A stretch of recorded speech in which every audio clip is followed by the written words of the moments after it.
Blighty Boxing with Frank Warren and Queensbury here with Super Sam Maxwell. He's just had a flare-up in a press conference with Akeem Ennis-Brown. There seemed to be a lot going on there, but couldn't really make much of it out. So, what's your version of events? Saying, I don't know what's happening. He's saying loads of insults, throwing loads of insults at me, and just trying to get under my skin, I think. But I'm just adding more fuel to the fight. I can't wait till fight night now, and I'm going to show the levels. Does it kind of just sort of add to the theatre a little bit, because we've had to wait a while for this fight? You know, it's been on the cards for, well, I think it was like a marriage made on Twitter in the first place. Yeah, October last year. Yeah, so we've had to wait. There's been pull-outs. You've had an interim fight, so it kind of add to it a bit. Yeah, it does. It adds a bit of excitement to it again, and it's getting real. But like you said, the first fight fell through. But it's a blessing in disguise for me, because I was only 4 weeks with my new coach Steve. So I've had 8 months with him. I've had a fight against Ben Fields, a good fight, so I learned a lot about myself. And I've had 8 months of solid training with Steve, getting his tactics, how he wants me to box, how he wants me to win.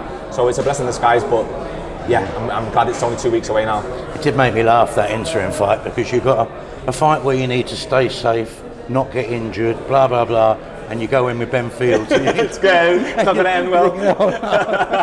No, but it's good, because if they would have got anyone else, I wouldn't have been up for it. But you've got to respect Ben, because he's going to bring it. He's going to fight to me. Yeah.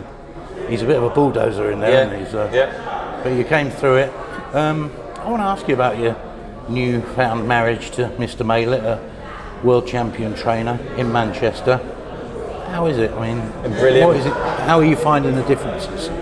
The nuances, the first few weeks, the training was intense. It was high, and I was thinking, this is hard stuff. But I'm getting my body's used to it now, and I love how hard we train. Like, we just trained today. That's why I was a bit late today. We've just been to an altitude chamber doing a 20k on a bike. So we train hard, but I know I'm going to be the fittest, the strongest I've ever been in my career. And the tactics that Steve likes to use, they're what have got me so at a high level in the amateurs. The things he wants me to do, they're what I'm good at anyway. But now I'm just perfecting them, and I'm going back to them. And I've got the advice from Terry Flanagan. I've got Liam Taylor there, Jack Rafferty. They both turned up today, and Zach Miller, a young lad. So I'm surrounded by people who want to get to the top level and be champions themselves. So it pushes me on more. And it's good seeing how they train and try and match them. It's a whole lifestyle change as well, though, isn't it? Because you're an hour from home. Yeah. Probably on a good day, 45 minutes, whatever, rather than being in the outskirts of Glasgow, having to stay away for the week. It's probably changed your life, but probably changed it a lot for the better, hasn't it? Yeah, definitely. So I get to go home, sleep in my bed every night, so you get a better night's sleep. And the sacrifice I have to make is hour there, hour back. If I miss a train, it might be 2 hours, 3 hours on the day, because I don't drive yet.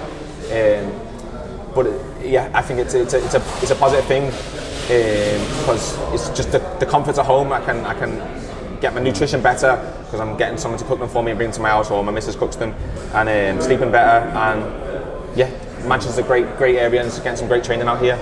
Yeah, and you got your mum nearby as well, haven't you? Exactly. Mummy's boy that you are.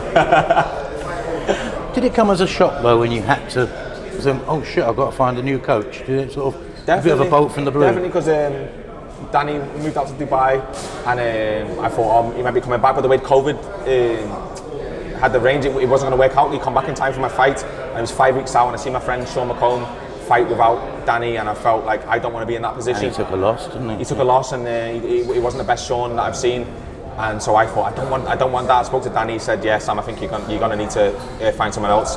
And so I started spoke to my friend, and he mentioned Steve Maylett, and I've known Steve Maylett since I was 17. So I was like, "Oh yeah, definitely," and rang him up. He's 4 weeks notice on the fight. It's his reputation at risk as well, so he could have said no, but he said yeah, he'll take me on, and we hit it off. And obviously he's a good bloke as well, isn't he? Yeah, he's a top guy, really good guy, and I couldn't be in a better place. I'm so happy.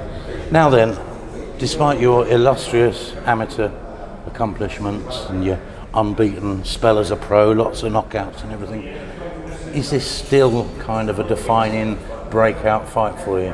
Definitely, I think so. The one that's going to change everything. I think so. Yeah, that's how I'm looking at it. I think winning this against an unbeaten champion himself, it's going to open up a lot of doors for me, a lot of opportunities, and it's a fight I know I can win. The best me beats the best Akeem, so I can just focus on being the best me, and then everything opens up. It's a massive fight. It's more than the British title is my dream and a goal and a dream I've had since I was a kid, since I started boxing.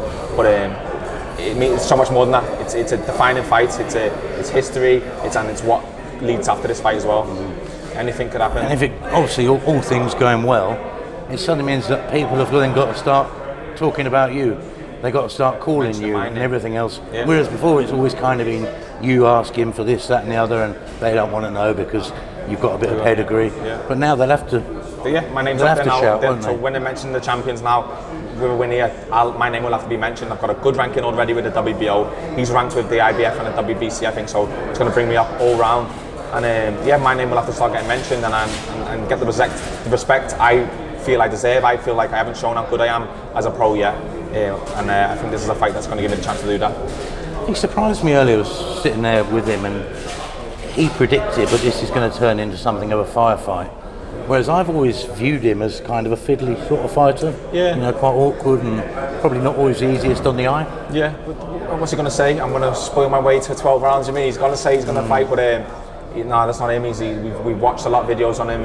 He's light on his toes. He's awkward. He makes me like that's his style. He does throw a lot of shots. So he does when he gets the chance. When he gets close, he throws a lot of shots. Yeah, he's more of a fiddly fighter. So if he wants to have a firefight, then rub my hands together. Let's have a firefight. But we're not preparing for that. We're preparing for what we've seen. Strange to say. Do you think you've got to be prepared to lose a few rounds here on the way? Definitely, he's a champion, and he's just for his style, he's frustrating. He's awkward. He's it can make you look awful. Can make you look awful if you don't go right. If you're getting frustrated, so it's just about staying cool. Not looking at the round by round, taking it as a whole, and there's a chance he does win a few rounds early on or here and there. But yeah, that's something we're preparing for as well. Just lastly on the venue, the last fight you had here, that was a kind of turning point for you as well, wasn't it? Because you came off that fight against a French lunatic, and you're fighting an unbeaten kid, local guy, and you got a good win, and that kind of kick-started you a little bit. Definitely, because I went in the fight nervous, thinking, have I got a chin? Am I chinny? That Sabiri's knocked me down twice well with me, and so it was a big show. I had a lot of hype around me because I got a lot more following from the Sabiri fight, and I'm fighting an undefeated young lad who's a southpaw as well, very awkward, and yeah, it was a really, really good win, and it let me know, okay, I am good. That fight was a one-off where it was a bit. That and Joe Hughes established you at a level. Definitely, and then Joe Hughes again took me to a level. I realised, okay, I'm definitely British level at this moment, and I can match any of these champions here. So yeah, that led to that. I think my win against Joe Hughes beats all of his wins. He's had a good win against Glenn Foot, but I watched the fight and. Glenn Foot just tries to rough him up and looks a bit angry, not gets a lot frustrated. Of science here, Glenn, just gets stuck in, and it played into Akeem's hand. He just spoiled his way through it in a close fight. And then Jenkins is a good win, but it's only 4 rounds on the cut, so you can't look into them too much. I think my 10-round fight against Joe Hughes, whether he's not peaking like he used to or not, I think that's the best win. All right, Sam, your World Championship trainer looks like he's pacing around ready to go home, but you've got to have a word with young Dev, so we'll see you in a few weeks' time. Cheers, Rich. Cheers, pal.